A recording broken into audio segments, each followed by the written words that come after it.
Em relação ao nervo trigêmeo, questão da FUMARC aí, a divisão oftálmica V1 inerva as regiões parietal e frontal, bem como a pálpebra superior e a ponte nasal até a ponta do nariz. Correto. Ele descreveu corretamente aí a área de inervação do V1, né? Ou do nervo oftálmico. A divisão V2, ou maxilar, inerva a porção anterior da têmpora, o osso zigomático e as regiões maxilares, incluindo pálpebra inferior, asa do nariz e lábio superior. Correto também, descreveu sem erros aí a área de atuação de inervação do nervo maxilar. A divisão V3, ou nervo mandibular, inerva a porção posterior, temporal, trago, região pré-auricular e região mandibular abaixo de sua margem inferior, exceto a região do ângulo mandibular.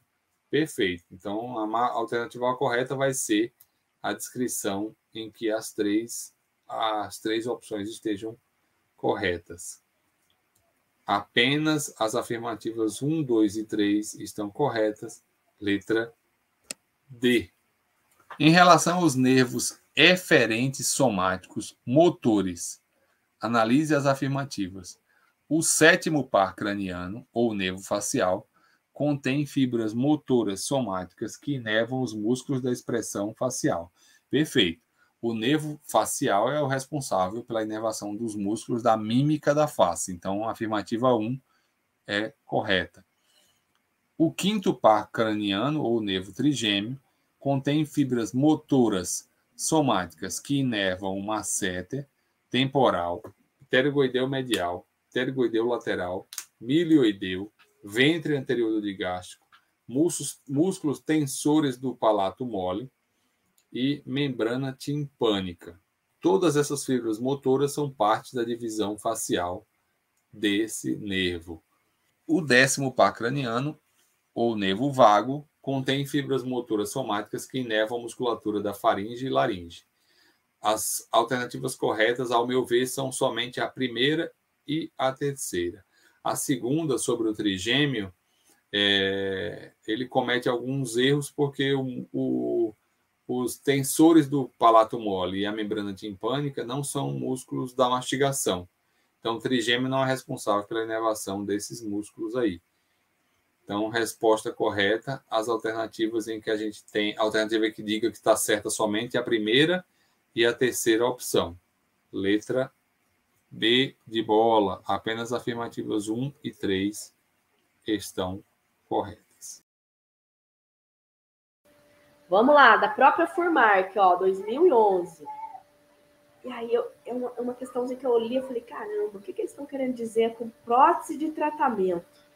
Mas, enfim, vamos lá. As próteses de tratamento podem ser projetadas para melhorar os tecidos moles utilizados para suporte, estabilidade ou retenção antes dos procedimentos restauradores. Então, eu entendi que é uma prótese temporária, removível temporária, né?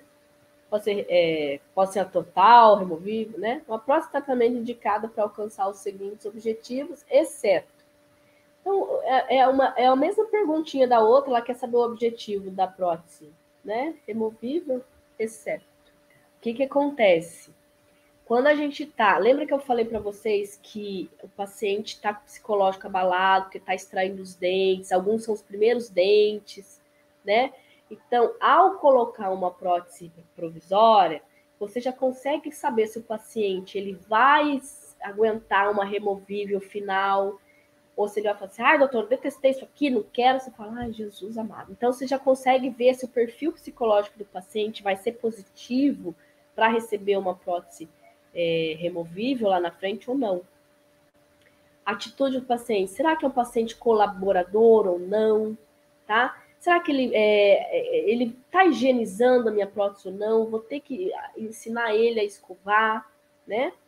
Então, assim, a avaliação de estética é legal porque às vezes o paciente perde muitos dentes, a gente consegue dar um volume, ver se esse volume foi suficiente ou não. Então, melhora tecido mole, tecido duro. Fala, nossa, professor, mas não restabelece a máxima intercuspidação? Não, que ela é uma prótese de... É claro que ela não deveria ser, mas ela é considerada clinicamente uma prótese assim, feita às pressas, né? Ela é feita sem muita... É para manter a DVO, desculpa, é para manter a DVO, tá? Então, é uma prótese que ela é confeccionada, você molda e ela vem. A maioria das pessoas fazem assim, não deveria, né? Deveria ter planejar, fazer por partes. É até uma das próteses mais difíceis de serem feitas, porque a gente vai fazendo a cera, vai colocando o dentinho, manda... Esse é o jeito certo de fazer. Mas, clinicamente, molde vem, né? É assim. Então, assim, a máxima intercuspidação não é o objetivo da minha prótese de grão, de removível temporário. Ela é para manter a DVO do meu paciente. É isso, tá? Não é a máxima intercuspidação, mesmo porque não tem como manter a máxima intercuspidação às vezes, né? O ideal é manter. Só que é difícil porque você tem uma resina, o outro você tem um dente, o desgaste é um pouquinho diferente. Então, na verdade, o objetivo maior é manter a DVO, tá? E melhorar os tecidos, manter o volume ósseo. Então, assim, ela serve como um diagnóstico do perfil psicológico do meu paciente. Então, às vezes, no meio do caminho, você fala, ixi, o paciente aqui não vai aguentar uma removível aqui, não. Vamos ter que partir para um plano B. E aí, no meio do tratamento, você vê que o paciente não tem perfil, você fala, olha, pelo teu perfil, tô vendo que você não vai conseguir usar removíveis. Aliás, tem muitos, acho que vocês já viram isso, muitos pacientes, principalmente inferior, falam, doutor, eu coloco a prótese, mas embaixo eu fiz, não consegui usar, né? Então, assim, por que será? Será que não se adaptou? Será que faltou um pouquinho de ajuste, um pouquinho mais de paciência, um pouquinho mais de cooperação? Tá? Entenderam? Então, é legal quando a gente vê questões assim, porque você fala, nossa, professora, atitude psicológica é importante, tanto é que, por exemplo, pacientes que não têm algum problema de demência, pacientes que têm Parkinson, né? A não ser que, mas hoje tem cuidadores, né? O próprio cuidador tira e põe. Mas assim, vocês vão ver que em alguns livros fala que pacientes que têm problema motor não pode usar, é contraindicação. Tá? Uma questão da FUMAC é uma questãozinha mais antiga, né? Que dá para a gente fazer conforme a nova lei de licitações. Então a questão, ele fala que são princípios da licitação, a publicidade, a igualdade entre os licitantes, a vinculação do instrumento convocatório e a adjudicação compulsória. O que é a adjudicação compulsória? A adjudicação compulsória, pessoal, é o seguinte: quem ganhou a licitação é que vai receber, a administração vai comprar, certo? Então a adjudicação compulsória diz, olhe, eu tenho uma lista de classificação e se tem o primeiro lugar, então é ele que vai receber. Para que eu veja assim, eu tenho 3 vencedores, eu vou escolher entre os 3. Não, a adjudicação compulsória diz, se você for o primeiro, então eu vou contratar de você, né? Agora, se eu não quiser, o primeiro não quiser, aí eu vou contratar do segundo. Então a adjudicação compulsória, não é uma escolha, quem ganhou é que recebe o produto. Isso é a adjudicação compulsória. Aí diz assim, a adjudicação compulsória não impede que a administração possa adiar a contratação quando haja motivo para tal, que realmente não impede. Eu sou obrigado, caso eu vou contratar, ou no momento em que eu vou contratar, eu tenho que adjudicar daquele que venceu. Mas o momento eu posso adiar, né? Eu posso adiar. É o momento da contratação, quer dizer, naquele momento eu não tenho interesse, eu vou contratar só depois. Agora, se eu tiver que contratar, vai ser com quem venceu. Então, não impede realmente, essa aqui estaria certo. Publicidade impede que o conteúdo das propostas seja mantido em sigilo em qualquer momento do procedimento. Pessoal, publicidade é que diz que o procedimento tem que ser público. Agora, tem um determinado momento em que, no momento em que eu vou receber a proposta, essa proposta ela não é pública naquele momento. Então, só é pública depois que eu abro a proposta. Então, até o recebimento da proposta, a proposta ela fica sigilosa. Porque se fosse pública, todo um concorrente podia ver o preço do outro e dizer, não, vou botar menor. Então a pessoa, quando entrega uma proposta para a administração, até o momento da abertura, essa proposta ela fica sigilosa, tá certo? Então qual é o erro da questão? Ó, diz assim, ó, você mantém em qualquer momento. Não. Depois do recebimento e abertura da proposta, ela tem que se tornar pública. Mas antes disso, ela pode ser mantida em sigilo. Então essa questão está errada.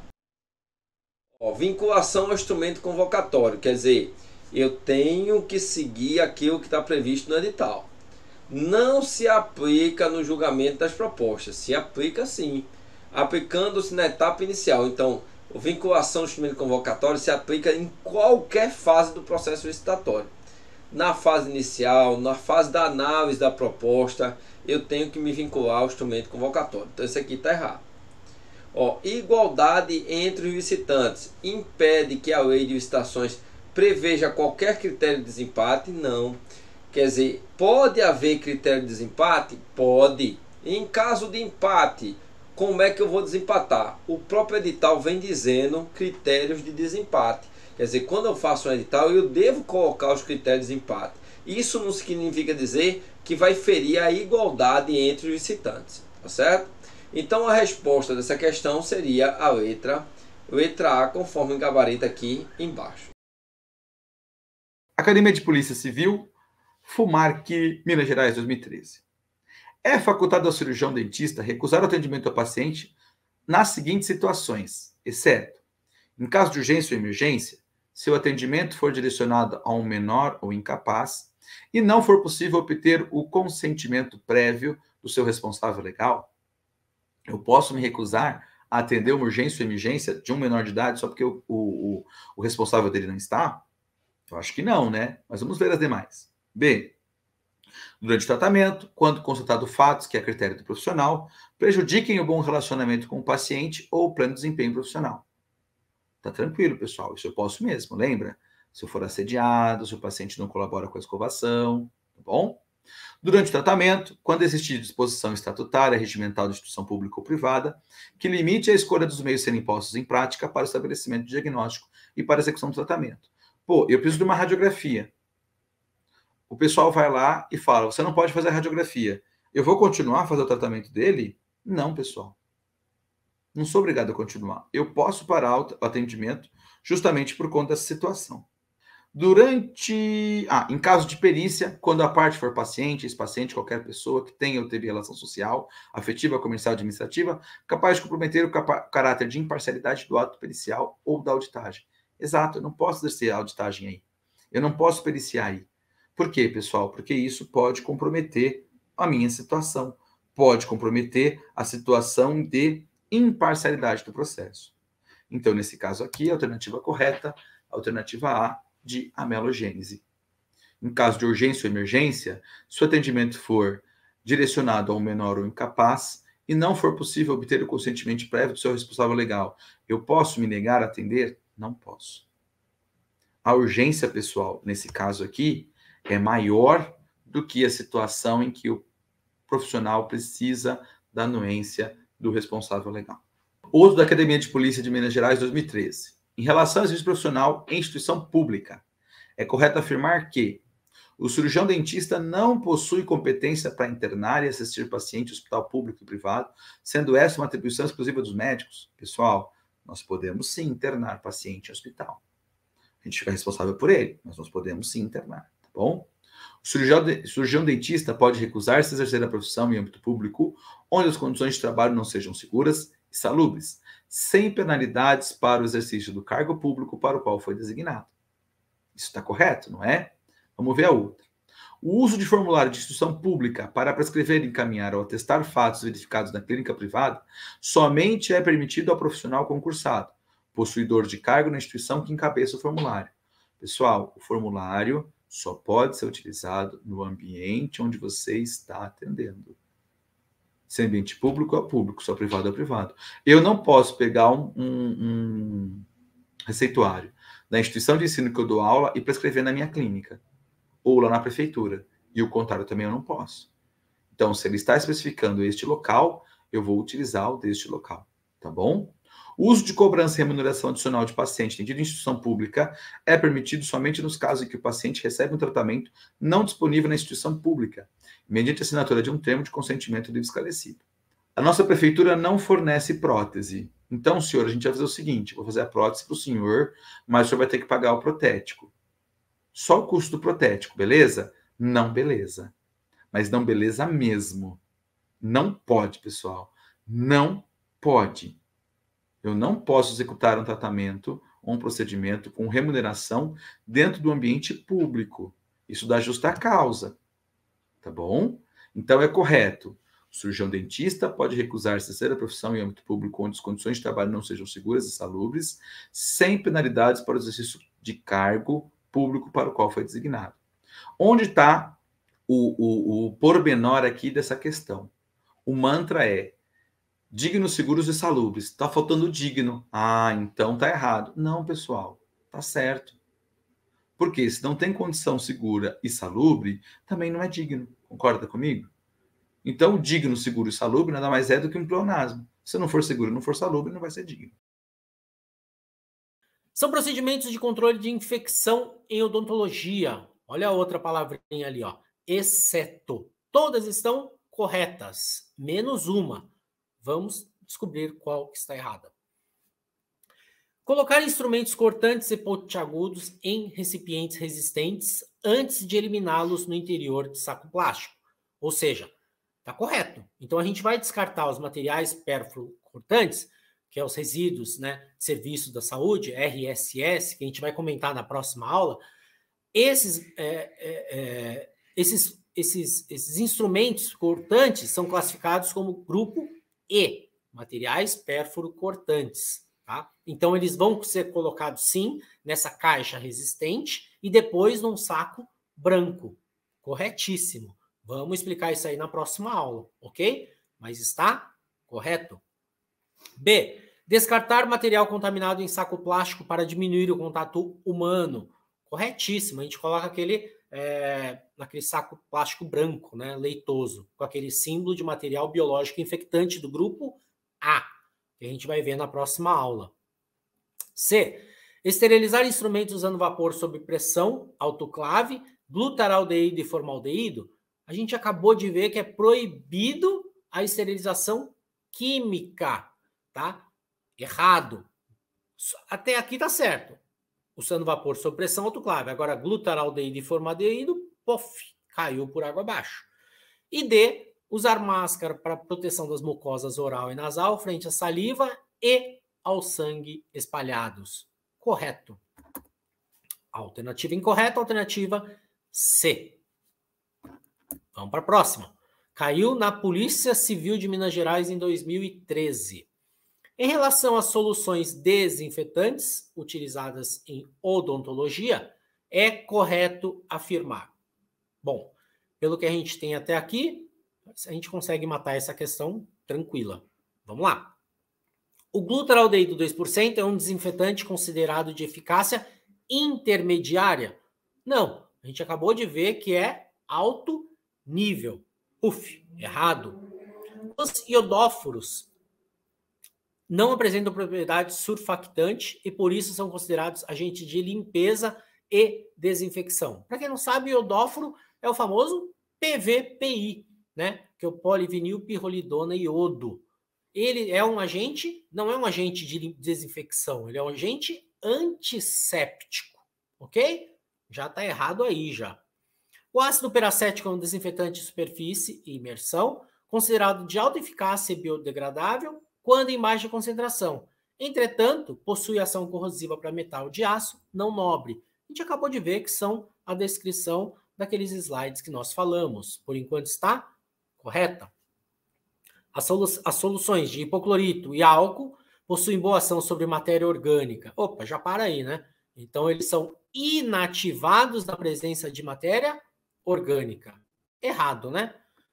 Aqui, ó, dá uma olhadinha nos iodóforos, né?